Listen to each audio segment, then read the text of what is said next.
Hello, everyone, and welcome to our event, Servant Leadership, Hiring Those Who Served. It is wonderful to be with you on this National Hire a Veteran Day. Thank you so much for voting with your time and for being with us. This is sure to be a motivating, educational, and inspiring hour. Whether you already have a dedicated hiring program for military-connected talent thriving at your organization, or you've joined us today looking for tips to start one of your own, I guarantee there is something for everyone here today.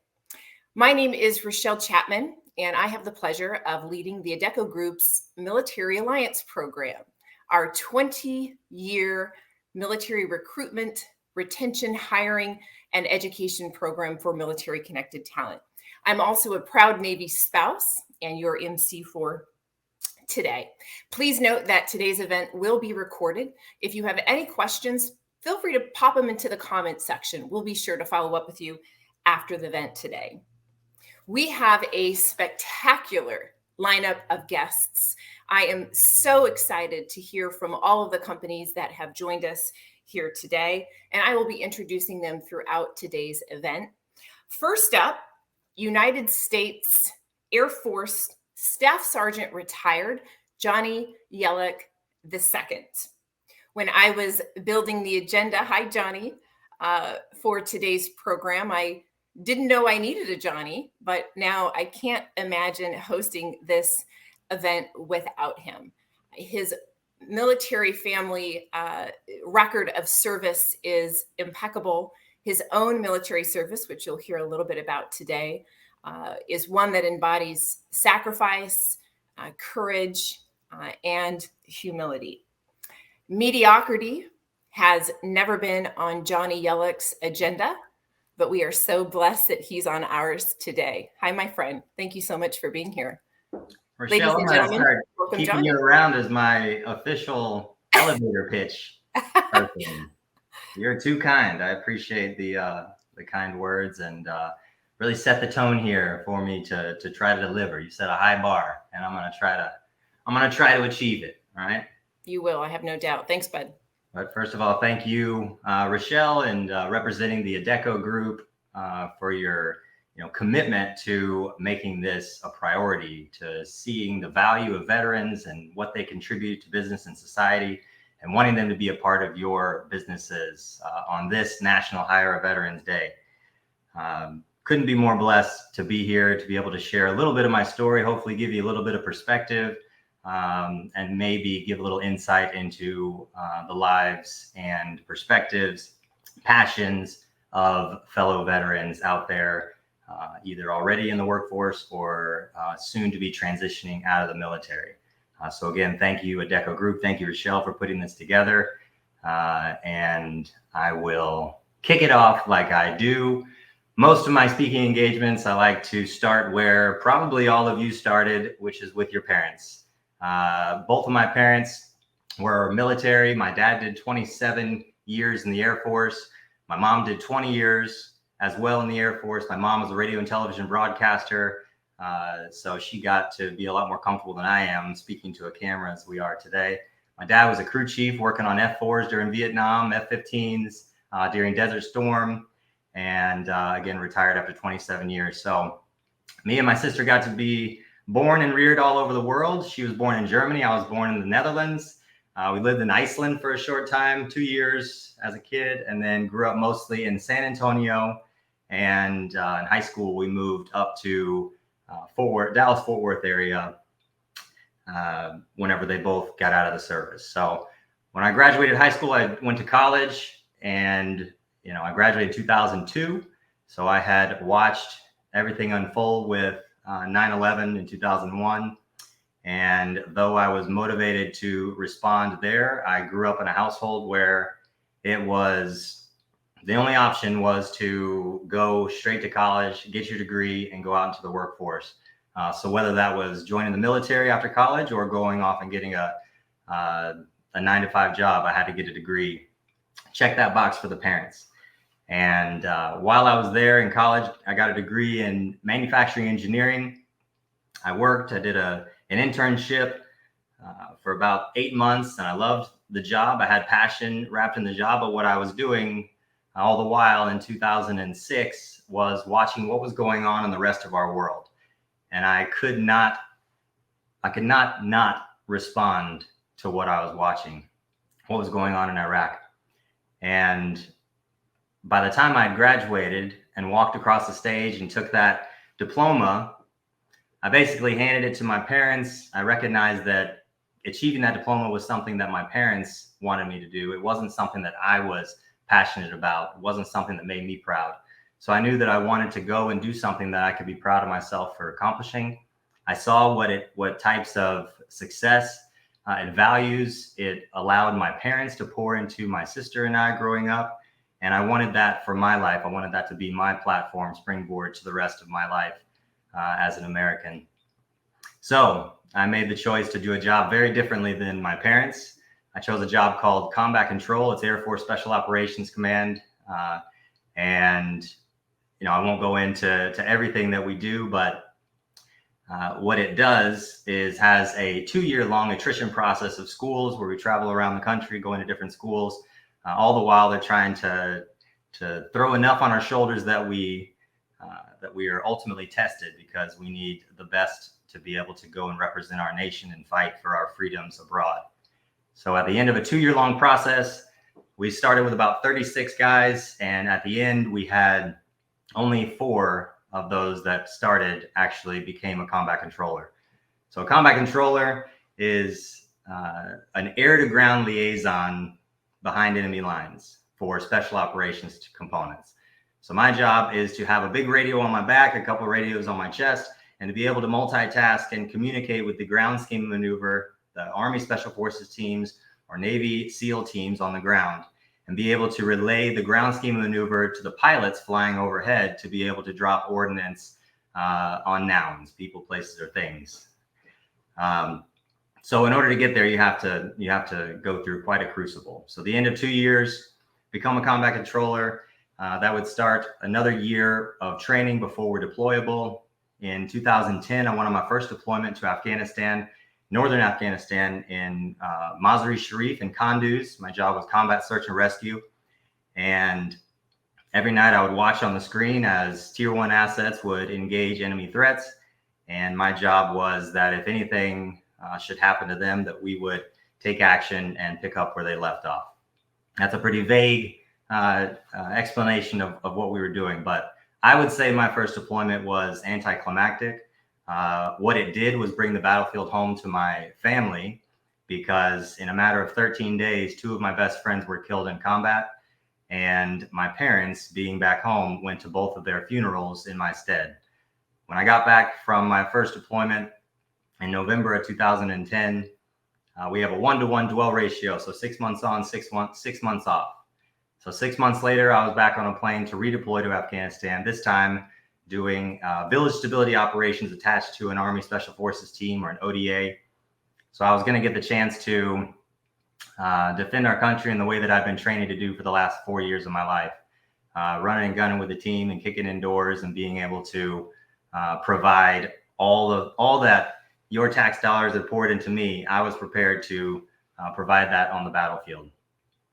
So I got to my team late June of 2011, and our job was to integrate with Afghan local police, indigenous forces, to be able to train and equip them to be able to keep themselves safe whenever America would eventually pull out of the war. And I was on my 7th day, July 6, 2011, that we were going out to a village, a checkpoint, to check on Afghan local police officer resources, and as we did every day. And we started to pick up inter-team communication from the enemy that they were watching us, they knew how many vehicles we were in, and they were wondering if we were going to stop or get out of the vehicle. My job as a combat controller is to ride in the back of the truck. I want to be outside. These are large vehicles, up-armored vehicles. If I'm inside, it feels like I'm in a submarine, and I don't have very good situational awareness of what's going on in the ground scheme maneuver. So I want to be in the back. I want to be able to see as much as I can see. And I'm not taking a tiger snooze back there. I have my pen and paper out. I'm noting possible points of origin where enemy contact could come from. So I'm writing things down all the while. In case something should happen, I would be able to respond as quickly as possible. And as I said, we started picking up the chatter from the enemy. My interpreter is sitting next to me in the bed of the truck, is telling me what is going on. I'm relaying that to the team leader inside. We're riding in a 3-vehicle convoy, and we are in vehicle 2. The first vehicle comes up to a wadi, which is a dried riverbed, large riverbed that went down about 15 feet, maybe 30 meters long, and then up another 15 feet on the other side. First vehicle made it across, set up in a security position, and allowed the second vehicle to start to traverse the ravine. As we started to come up and out of the other side of the trench, that's when I leaned back, put my hands on top of the turret, and the IED went off underneath the bottom of the rear axle of our vehicle, disabling the vehicle and causing significant damage to both of my legs. When I opened my eyes, I could see nothing but the orange haze of the displaced Afghan moon dust, we call it. I could smell and taste the chemical noxious taste of homemade explosive device, as well as the diesel fluid that was pouring out of the vehicle.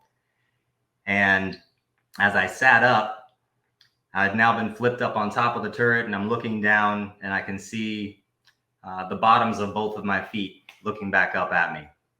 And I was losing blood into the cabin. Yama, my interpreter, was unconscious in the floorboard. And I put my helmet back on with my headset and began to relay what I could see.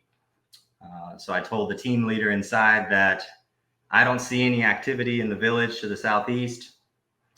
Enzo has a broken leg. And I've got 2 broken legs, and I need a medic. And you can imagine that fourth phrase was probably a little bit more heightened than how I'm regurgitating it to you right now. And I may have repeated it a couple times, but the message was loud and clear. The medic was already on his way with the EOD and the dog to sweep for additional mines. By the time the medic made it to our vehicle and started rendering aid to my legs, I had to put 2 of my own tourniquets on one of my legs. He put another one on the other. We stopped the bleeding. Enzo is fine. He had a broken leg. That would start the hour-long process before a medevac would strap us to a vehicle and remove myself and my interpreter to a safer place. From there, we would be put in a coma and flown to Bagram Air Base before a 7-day process of moving us back to the States. As soon as I made it back to the States, I would start, I had no clue what I was embarking upon, but I was surrounded by incredible people and family. But I would be there by the time I got to San Antonio, where I would be for the next 2.5 years, I'd already had 7 surgeries on my legs to keep them in place. And by the time I was discharged from the military, I'd had 28 surgeries on both of my legs through a process called limb salvage to be able to keep them from amputation. The end state is that both of my ankles are forever fused in place, so my feet will never move. But thanks to the innovation and technology that always comes after and through war, we've come up with incredible opportunity of a certain type of leg brace, which allows me to do everything I could imagine doing. I still scuba dive, skydive. I'm able to run. The doctor said that I would never run again. Be lucky to walk. I'm able to run, but to be honest with you, I don't think any of us should be running anyways. I think that we all do it poorly, and it's not good for any of us. I think Usain Bolt has got that covered. We can just watch him. The rest of us should speed walk and just try to find safer ways to burn our calories, but not taking that away from anybody. But for me, just know that today, and now it's been 11 years since I was injured in Afghanistan. Today I'm doing great. I have no pain.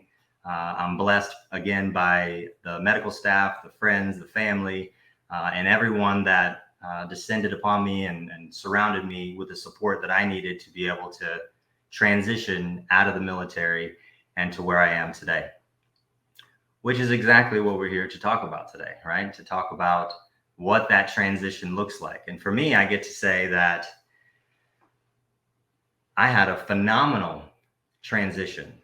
I think that the way that I transitioned was perfect. Unfortunately, I don't recommend that for anybody. I don't recommend a severe injury and then a 2.5 year long process of reintegration into society and out of the military and then into the business world. So luckily, we're joined today by a lot of resources that are going to shed some light on how to seamlessly do this transition and the value that there is in for organizations and businesses to incorporate, to hire, and to retain veteran talent, and that includes their spouses as well.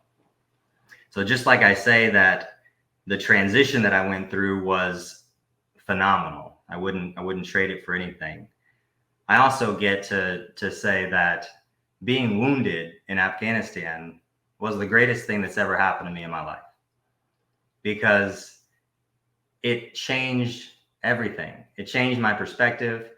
I worked for 4 years to become the tip of the spear to be able to support you, the American people, and provide safety and security for those that we support all over the world. I was exactly where I wanted to be. And being wounded in such a way, which none of us ever expects, we're prepared to pay the ultimate sacrifice, as many of my friends have, but we don't even consider being wounded. But for me, I do testify that being wounded was the greatest thing that ever happened to me, because it opened my eyes to recognize how much value there is in all the people that surround me, all the people that are in my life. The rest of the spear is made up by all of the people, the businesses, the support, the volunteers, the family, your friends that got you to that point where you could actually do some ultimate good. And there's a lot of analogies and symbolism and synergy between that spear and everything that a business wants to accomplish. We can't do anything with just individuals. You can't just have a CEO, right? You need all of these parts working together to accomplish a common good. So we'll move forward into an incredible panel discussion, as I said. But for me personally, my transition out of the military felt like I needed something that I could be passionate about. The same way that I joined the military, I needed a business or a calling that fulfilled that same mission mentality and backed by the passion that I had to ultimately serve the American people. When you talk about hiring veterans, you'll hear things like leadership and teamwork. You hear those things a lot. But there's a lot to be said about leadership in followership. And that's what you get with a veteran. There's a lot to be said about teamwork and the accountability, holding oneself accountable, and being politely holding accountable other members of your team to accomplish a goal. You might say that they're really good problem solvers, but though they might not be able to solve every problem, they'll offer a different perspective, which might shed some light on what the possible solution could be. Punctuality, that we're always going to be on time, but we also are backed by the integrity to know that if we're not going to be there, if we're not going to show up, if we're not going to be able to meet a deadline, we're going to be forthcoming and let you know that we may be a little late. Volunteering, right? We volunteered to join the service, but we also have so many reps in the military of being voluntold to do things. So we have so many reps and being willing participants to answer the call to whatever is being asked of us by our boss, our community, and our businesses.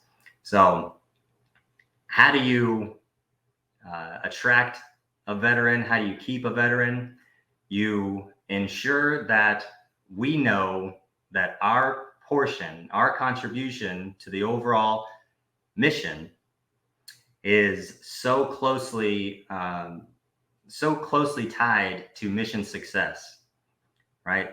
And that our mission, our company, is passionate about positively impacting those that we serve, both inside our organizations and around our nation. So I think Rochelle's here to give me the wrap it up sign. Actually, before you wrap it up, would you share with our viewers today the flag that's behind you? Because I know that has a really important message and story for you. Yes, ma'am. So the flag behind us is not just the American flag, but it was waving over the Operations Center at Bagram Air Base in Afghanistan. And on the day that I was wounded, it was possible that I would lose my life. They lowered the flag and they folded it and they kept it. And when my team redeployed back from Afghanistan, everybody signed the flag, signed mementos. They framed it here with a lot of keepsakes on it as well, and presented it to me whenever I was medically retired from the military 2 years later. Obviously, it's an incredible piece of cloth, incredible memento that I'll always cherish, even more so because two of the people that signed this flag would later be killed in combat in Afghanistan. So,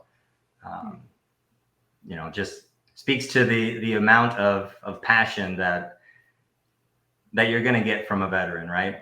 I mean, a veteran, as well as, and we'll hear more about it here, but veteran spouses as well, such as you, Rochelle, because as I mentioned, we are the tip of the spear, or so we're made to believe we are, right? But I know that I can't do anything without the rest of that spear. And you, Rochelle, represent all the military spouses that make up so much of the driving force that allows people that are on the front lines, or maybe not, just deploying or sacrificing so much. You represent all of the spouses that make it possible for us to do so. So well, thank you for your sacrifice and for everything you've done and continue to do.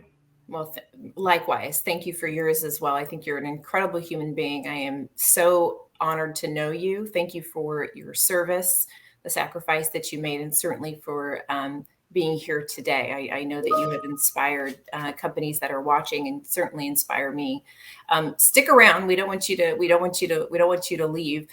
We are going to turn our attention over to our panel that is here with us to talk about the value and benefit of hiring military connected talent. Johnny so eloquently mentioned that not only are we talking, of course, about veterans, service members, members of the Guard and the Reserve, wounded warriors, but we're certainly also talking about military spouses. So let me introduce our panel to you all. First up, hi, Sarah. We've got Sarah joining us from LinkedIn.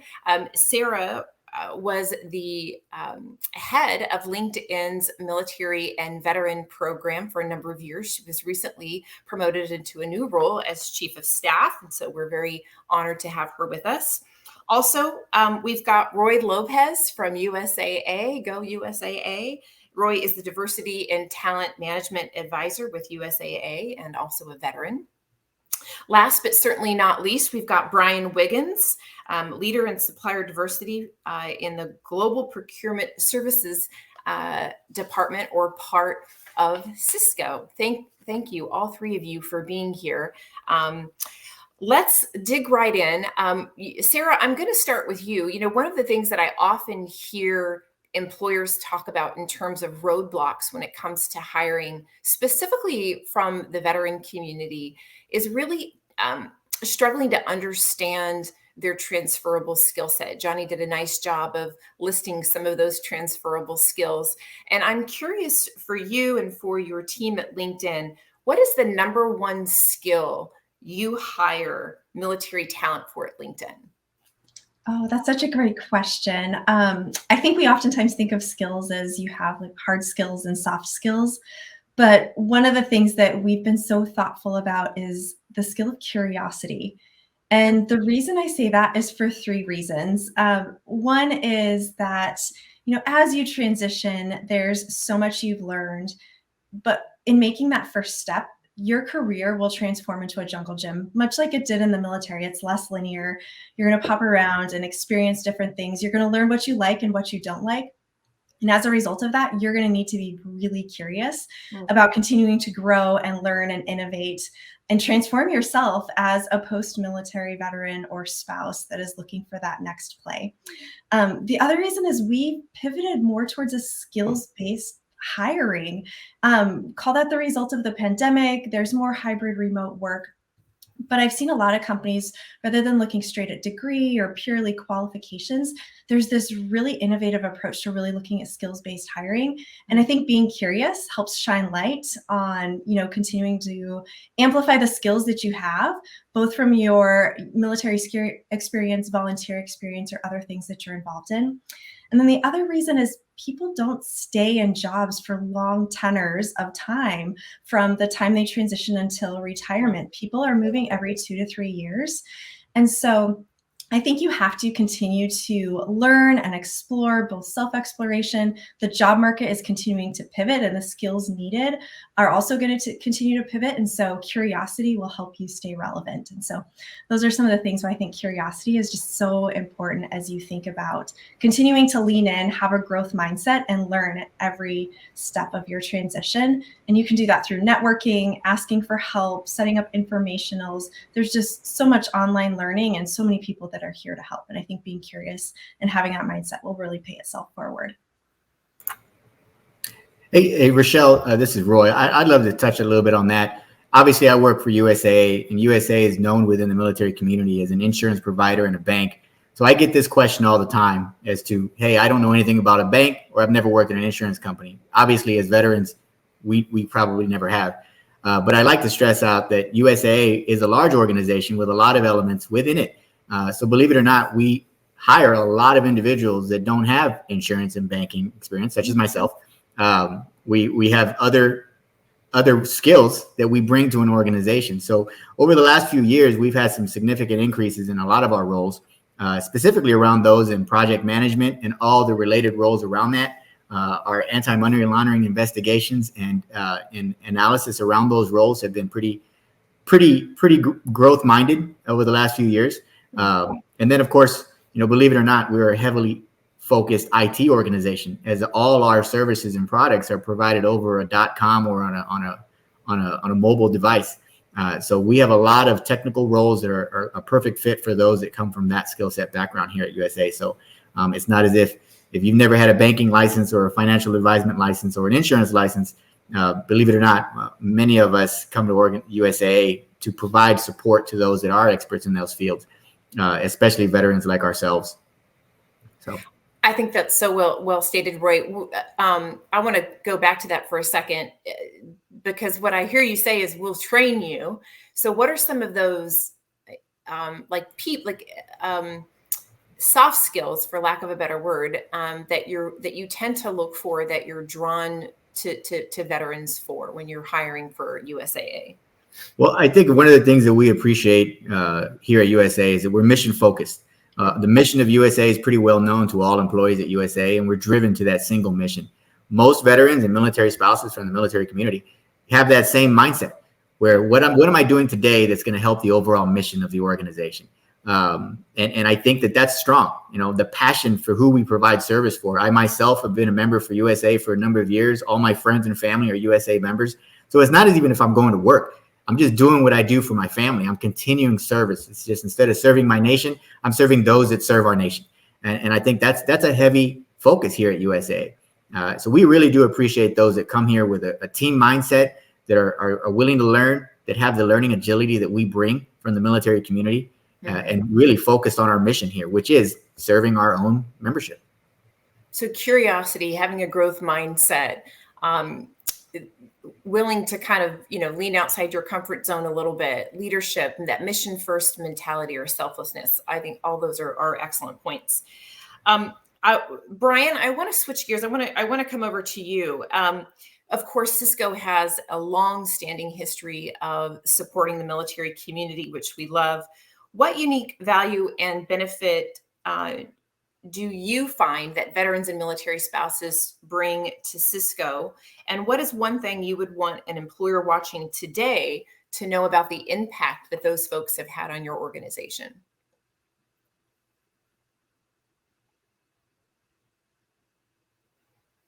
Oh, I think you just need to drop off mute. Sorry, this is a whole. This is like actually kind of a hard question to answer, and it's very interesting that you roll around like specifically in the areas where I look, where we try to match for contingent labor with Cisco, right? Because supplier diversity is about a lot. There's a lot of contingent labor that Cisco spends money on, and where do military-owned, veteran-owned companies and people that hire a lot of veterans and veteran spouses, like where do we value prop that? Because we tend to look at both supplier diversity, the ownership of the company, but contingent workforce diversity, the makeup of their workforce, right? Mm-hmm. What does that look like? Adecco reports your workforce diversity to us every year, right? For your contingent workforce. So I think there are hard skills that are difficult to identify that veteran communities do have. And I think when you get into the areas of things like, I would say, security clearance and facility clearance, there's a clear advantage with veterans that already, have clearances if identified and sort of managed as a talent pool in a proper way that really bring a tangible, something that's actually really hard to get. And a pretty hot area that are hard to fill. I think too, like when you're getting veterans coming soon out of service, or military spouses for whom sometimes employment in sort of this in the pre-virtual work world actually had very big structural challenges to hiring at times. Mm-hmm. There's a loyalty there, and I think it's really twofold. I think number one, those of us that served, I mean, I won't tell you every day I had in the Army was great, but there was a certain, loyalty that you see. And when you step out and it's a little bit of insecurity, there is a loyalty to that employer. There is a loyalty that probably is a little less common and runs a little bit at odds with what Sarah was saying with it. They're gonna have different employers every year, and not every year, but much more turnover than say my dad's generation did. Yeah. But I think the biggest thing is the sense of community. And for us, it like went from having like a Guillermo Diaz for years, our CIO, who was a very visible veteran and a visible presence in the veteran community. I sit in Raleigh, North Carolina. So, we have the strongest veterans, employee resource group at Cisco, which is a very volunteer mindset and exactly a lot of the stuff that Johnny was talking about before. So I think the sense of community and the sense of sort of having people that care, that, somebody kind of sort of pay it forward. Somebody kind of help me. I try to help somebody, trying just to understand how to guide and I guess how to apply the skills and knowledge and sort of character traits that we tend to see in that community. It's really enormous. And I think what it mobilizes is that it's not just the veterans, it's not just the spouses, it's the people that are connected to those people. Like in our ERO, we've got parents of veterans, we've got, across the board, and children of veterans and people that never served as part of our veterans ERO because they care. And I think it does sort of mobilize in a way that sometimes our things get so commoditized, it kind of brings a little bit of the passion back in. Yeah. The one thing I would say, and I have to tell you, I'm a bit of an improviser, but I will tell you this: like listening to Johnny today always reminds me that, I was a Gulf War veteran. I spent deployed to, was in South Korea for a year, and spent 4 years at Bragg, but I got nothing on this guy. I mean, you listen to him and his story and the character and the message and the positive message that he takes out of a situation that is really hard for even other veterans to really understand. There is a groundedness to most people that have served that really serves you well as an employer and serves you well as a person, as a holistic person and part of your community. And, I tend to joke with my brother-in-law always would thank his dad and me on Veterans Day. And he was 18 years old, kid. in the Battle of the Bulge, I got nothing on him either, and it's like, so there's veterans and there's veterans, but I do think there's a grounded nature and an understanding of what tough times really are and what challenges really are, and sort of applying that in a way that when stuff has to be delivered, it gets delivered. And when you need a little bit of sort of, let's just kind of keep it real, what we're talking about, nobody's going to die here. It's a real balance that I think helps your company with people of terrific capability and terrific character. Well said, Brian. Well said. Speaking of challenge, Roy, I've seen so much of the great advice that you've given online and in some speeches you've given specifically to transitioning service members, because it can be a challenge. You heard Johnny say that he had a unique, certainly a positive experience with his transition. Not everybody else is that fortunate. And so I've seen the advice you've given service members, but what specific advice would you give an employer? What should they consider when they're interviewing specifically a service member getting out of the military? So that fresh, that very green transitioning service member, what would you say, Roy, to that employer? Wow, Rochelle, thank you so much. That's a great question. Simply because obviously that's the first step, hiring them, going through the selection process and securing that great talent that comes from our military community. But what do you do then? And I think it's critical that you be ready, be military ready. Being here will classify you as military friendly, like you're open to that talent. But once you've secured that talent, it's important that you're military ready. And how do you do that? There's a couple of different things, and we can go on and on about that. But one of those things to do is, just as a culture, you need to be with that employee for the long haul. The transition takes time beyond the normal hiring process. For veterans, the normal onboarding is lengthy, whereas with normal onboarding, that's you can review that over a few instances, and it's not going to work out the same way. So simply being with that veteran or the military spouse, even, they should review their onboarding plan and include other touch points, and potentially over a long term have an onboarding plan that includes connections with other veterans, perhaps within their organization, and understand. And this is important, that experience coming directly from the military, it's not as if you just take the uniform off and you go to work. It's not, I'm going to go work for a different company. It's a complete different mindset and culture and how we work. So it's just a little bit more in depth. And sometimes it can be something as minor as, what we would consider pretty extreme. If you recall back in our military days when we wore the uniform, if you were 5 minutes late for a meeting, that was the end of the world. The whole day was about that. It was a tremendous sign of disrespect and unprofessionalism. Whereas in the civilian world, that happens. We get that, So USA, for example, we have a 12-month program called Vets Lead, or Veterans Transition Development Program. And this allows for discovery of the transition, not just to being a USA employee, but being a better civilian. And that's critical. So we use that program along with other efforts, and we mitigate some of these challenges with newly transitioning veterans and bringing their best self to the organization. Much of this activity is managed, or at least heavily relied upon, on our own veteran resource group. I know Brian mentioned Cisco's. We have our own, and much of that activity through them is critical. So if an employer doesn't have a resource group specifically for veterans, I highly encourage them to allow the veterans to create their resource group and then advise organizational leadership to support and advocate for this resource group.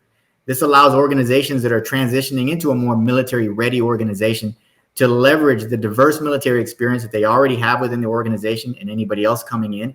And like Brian mentioned, that could be the spouse, the children, the parents, grandparents, uncles, or just somebody that's really passionate about the community. And this helps foster an appreciation, understanding, and respect for the military culture that they're bringing in. And it's a positive culture, but just understand that they're going to come from a different place rather than just from one civilian organization to a civilian organization. They have a lot to relearn. And we as organizations have a responsibility to help bring that best person that we possibly could to an organization. So it's hard. It's a long journey, but everybody can do it. And we have all the resources here to help out. Those are some really, really important tips that you laid out there. In fact, I was going to go over a couple of those things that you said, which now I don't have to because you did it for me, Roy, so eloquently. I love it. I saw that my friend John Buckley. Hi, John. Hi, Rochelle. How are you? I'm so good, John. Thank you so much for being here. Happy National Hire Veteran Day. John's with Koch Industries and is also a veteran. This is timely. I have our last panel question, John, is actually for you.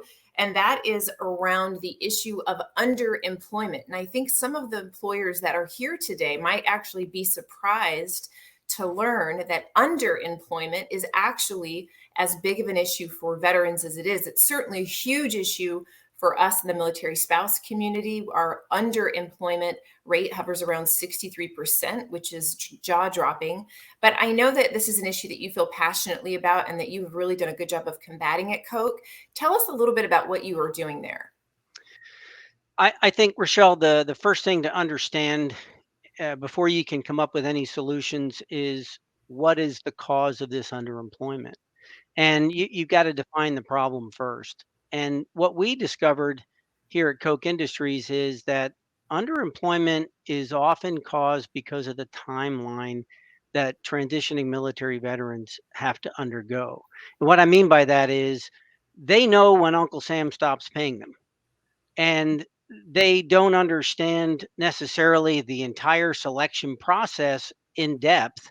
So they wait until the last minute to apply for a job.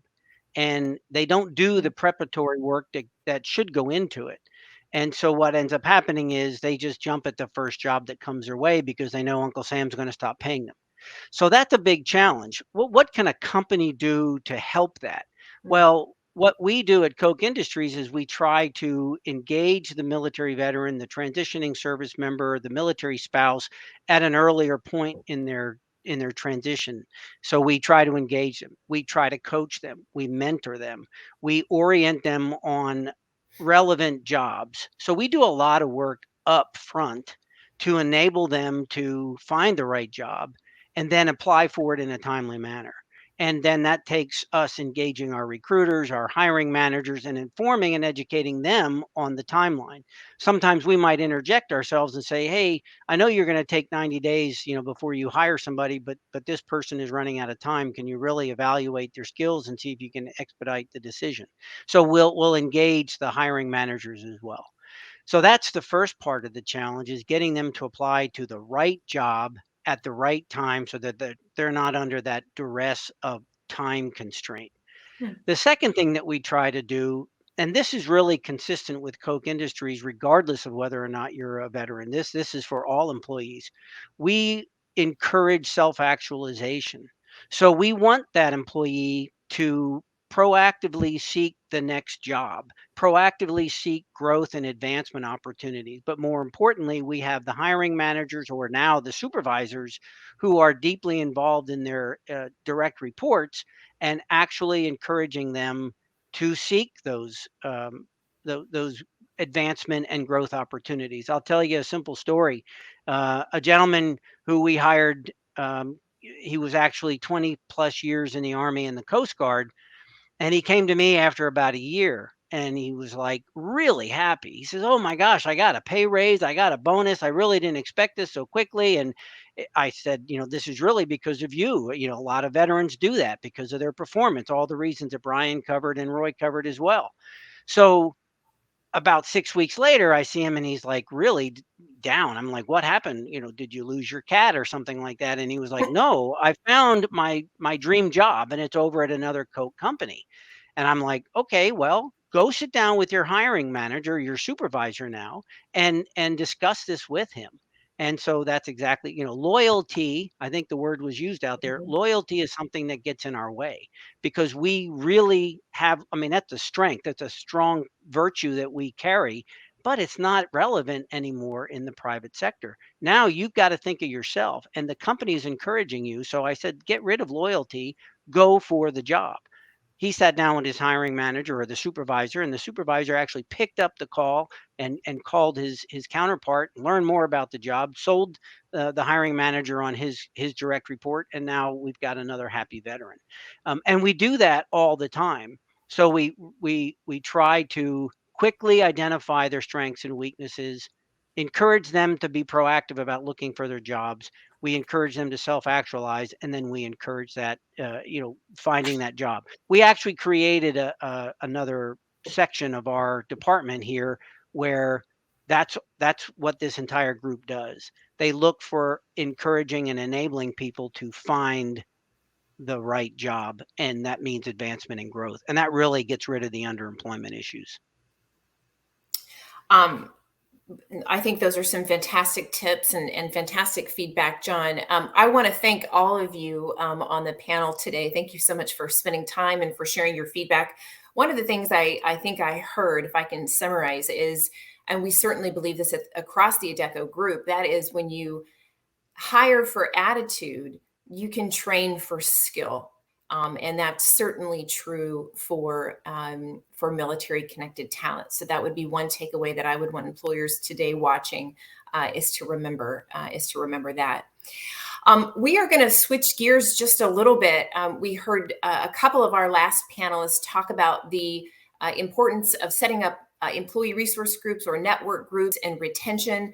I want to say just quickly, and then we can bring on our next panel. There are so many important things that you need to consider when you actually start trying to find military connected talent. And the employers that I see that do this really successfully do a couple of things that are important. They take into consideration or into account the entire hiring experience. So they think more holistically about it. And I mean everything from recruitment to the job description to where you're finding talent, and certainly how to keep that talent. And the other thing that successful companies do is they make sure that they create a work culture that values military service, whether it's a military spouse hired at an organization or a veteran or someone continuing to serve through the Guard and Reserve. You want to make sure that you're establishing a culture that appreciates and values, again, military service. We are going to be following up after today's event with a hiring guide that we put out about a month and a half ago or so that goes over a lot more targeted tips around where and how to locate military connected talent. So please look at that. Next, what I'd like to do is bring up our last panel. This is a fine group of individuals who have joined us today from some really great companies, all veterans and military spouses joining me on the screen. Hi, guys. We've got Carrie Ann joining us from the Military Affairs Global team from Amazon. Carrie Ann, thank you so much for being here. Marcus Smashschmidt joining us from our very own LHH Recruitment Solutions. He's a training manager and Army veteran. And last but absolutely not least, one of my favorite people on the planet, Meredith Lozar, the VP of the Military Affairs team over at JP Morgan Chase, and an active military spouse. Good afternoon, everybody. Thank you all for being here. So we are going to talk about retention. So we've talked about the value and benefit of hiring military talent, talked quickly a little bit about some tips about how to find you all. And now we want to hear from you about ways to keep you engaged at your organization and how the nuances of being a veteran or military spouse might impact retention. I fondly say we want to keep these folks growing, not going from our organization. So let's talk a little bit about how to do that. Carrie Ann, I'm going to start with you. As a veteran, what are you looking for from an employer when it comes to promoting your own professional growth and development? So as a veteran, what is it that you need and that other employers should think about when retaining veteran talent? Yeah, thank you so much. And one reason why I picked Amazon was because they have all of the above. So when I look at, as a veteran, looking at any kind of organization, one thing I love to look is if they have upskilling programs. Do they have apprenticeship programs? Do they have military spouse fellowship programs? Do they have skill bridges? Do they offer multiple touch points? Let's say if I don't want to get into tech, but I want to get into HR, do they have multiple touch points where you can get into different industries? And that's really what I look for as a veteran. One thing, and I think Roy brought it up fantastically, is the difference between military friendly and military ready. Mm-hmm. Now, do they have the policies behind military LOAs? If you're in the reserve and the Guard, are they going to support you when you get activated or need those 2 weeks? If you're a military spouse, do they have any kind of policies behind that to help you with your transition when your spouse moves every 3 to 4 years? Are you able to keep your job? Are you able to go remote? Are there policies behind that? At Amazon, Amazon, we have an entire pillar that is definitely selected for these kind of attrition things. And we look at these programs and we look at these issues and say, hey, where can we file policy behind it? Or what can we do through these to kind of help our military community and, retain them within Amazon? Great point, Carrie Ann. Marcus, I'm curious if there's anything you want to add there. Yeah, I love that you say that, Karen. It's so important when you are an employer to have the resources available for veterans as they come through. One thing that we're used to being in the service is continually having certifications while we're going through the military. There's different classes we have to take all the time just to keep up our skills. So for employers to even have a Excel training, right? It's just something to continue to broaden your employer's skills. Yeah, it's amazing. So congratulations to you, Carrie Ann, and Amazon for the work you're doing.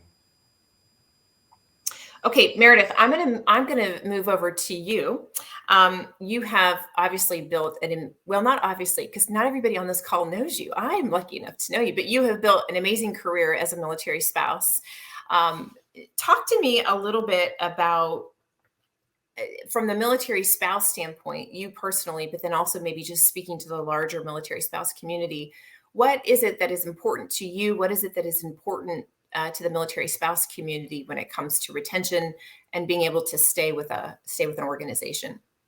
Yeah, I think it's a great question. And thank you so much for that, Rochelle. It has definitely been an adventure. This is our 11th duty station in the last 17 years. So I know that ages me, but I think it also shows that we have been incredibly portable. We've lived in the US and also outside of it. So creating a career path during that time frame has been really challenging. And I think as a military spouse, I have looked for portable opportunities. I've looked for remote work opportunities. But more than that, I've looked for opportunities to grow. So how long is my runway in an organization? Is someone going to be committed to giving me exposure to other opportunities within the company that I currently am staffed with? And I think that has been incredibly important. And what we've lost sight of a little bit has been, how can military spouses continue to grow and lead in a remote environment? And what we found during COVID is that military spouses are the premier remote workforce, and we can lead and we can also mentor others in our organization in a remote environment. So what we want to stay focused on, I think, as employers, is how do we continue to create growth opportunities for military spouses when they move to that next duty station.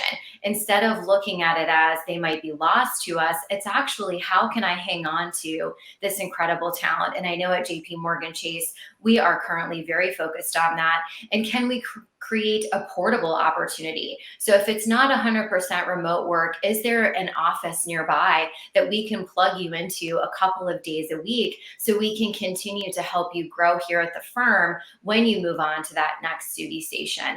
And I think COVID has really given us so much great opportunity to do that for military spouses.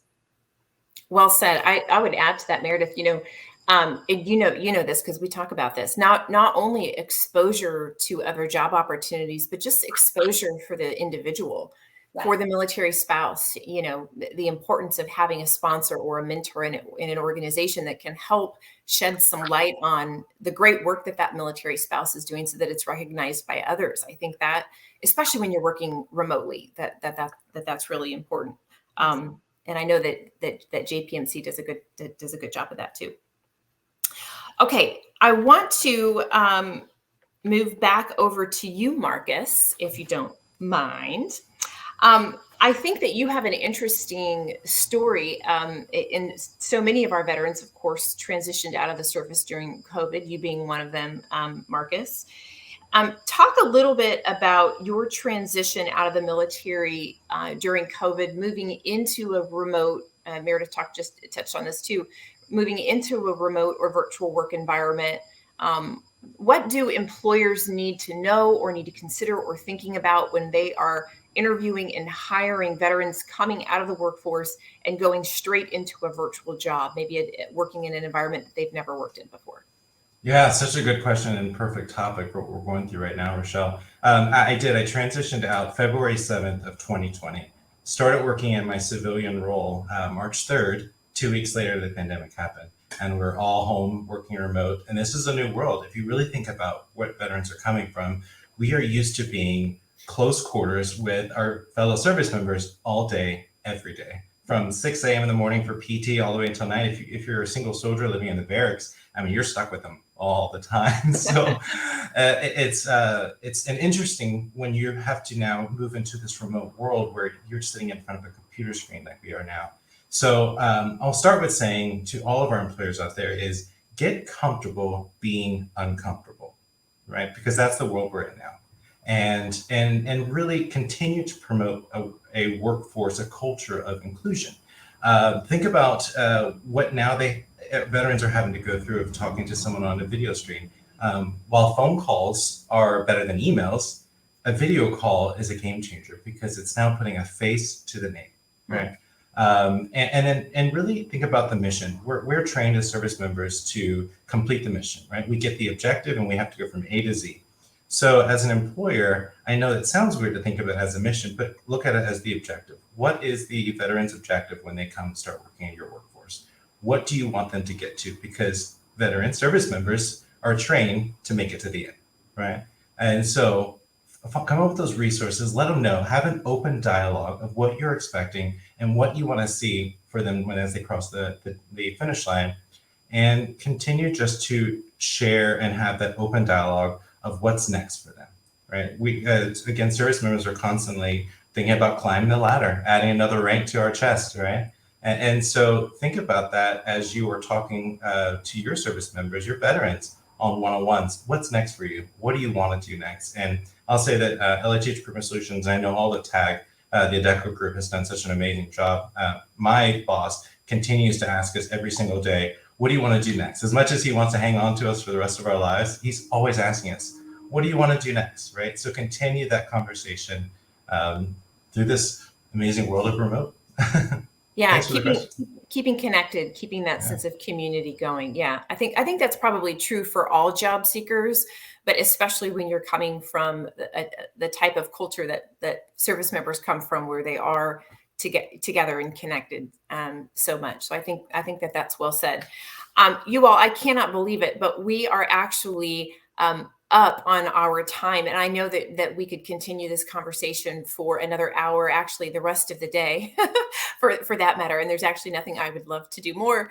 But I think that all the folks that are joining us today probably have to get back to their days too. Thank you, each and every one of you, as my boss would say, for voting with your time to be here, to share your personal stories, to share your company's stories and commitment to hiring military connected talent. And to all of you who joined us today, thank you so much for celebrating National Hire a Veteran Day with us. Like I mentioned earlier, we will be sure to follow up with you. We will have a recording of this event. Also, if you remember when we were advertising this event, we promised that someone that attended today's event would be in the chance to win a free pair of AirPods. So we will be announcing that within the hour. We'll be randomly selecting a winner. None of my panelists get that, by the way. Sorry, you're out of the you're out of the ruffle. But the attendees that were here today are certainly in it. Thank you again so much for everyone's time. I hope you have a wonderful day. Thank you for joining us, and have a great day. Thanks, guys. Thank you.